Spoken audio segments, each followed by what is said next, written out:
وارحمنا إذا صرنا إلى ما صاروا إليه تحت الجنادل والتراب وحدنا اللهم إنك تسمع كلامنا কিভাবে ইয়াসির বিন রশিদ আল দৌসারি হয়ে উঠলেন বিশ্বের সবচেয়ে প্রিয় ইমাম?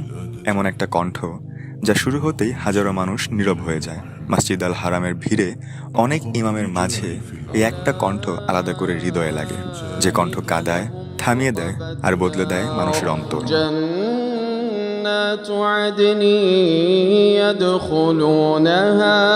يدخلونها ومن صلح من آبائهم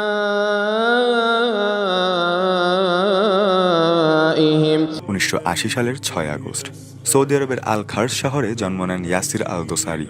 ব্যক্তিগত জীবনে তিনি বিবাহিত এবং 2 কন্যা ও 2 পুত্রের জনক। সাধারণ এক পরিবারে বেড়ে ওঠা এই ছেলেটির জীবনে সবচেয়ে বড় ভালোবাসা ছিল কুরআন। শুধু পড়া নয়, তিনি কুরআন অনুভব করতে শিখেছিলেন এবং মাত্র 15 বছর বয়সে সম্পূর্ণ কুরআন মুখস্থ করেন। তিনি ইবনে সৌদ ইসলামী বিশ্ববিদ্যালয় থেকে শরিয়া বিষয়ে স্নাতক এবং একই বিশ্ববিদ্যালয় থেকে তুলনামূলক আইনশাস্ত্রে স্নাতকোত্তর ডিগ্রি অর্জন করেন।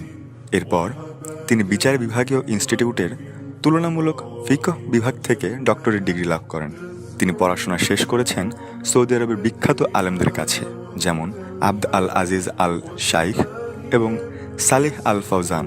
কুরআনের কিরাত শেখার জন্য তিনি কঠোর পরিশ্রম করেছেন, কিন্তু তাকে আলাদা করেছে তার কণ্ঠের আবেগ। তার তিলাওয়াত একবার শুনলে তা একেবারে মনে গেঁথে যায়, এমনকি বিধর্মীরা পর্যন্ত তার তিলাওয়াত ভুলতে পারে না।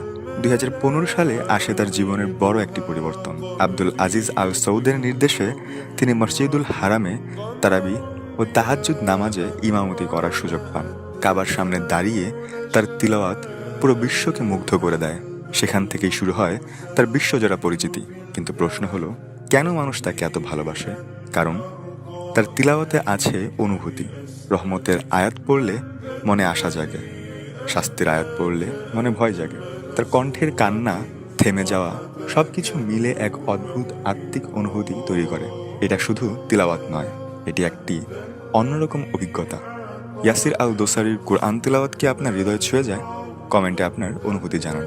আর ভিডিওটি ভালো লাগলে লাইক, শেয়ার এবং সাবস্ক্রাইব করতে ভুলবেন না। আল্লাহ হাফিজ। اللهم إنك تسمع كلامنا وترى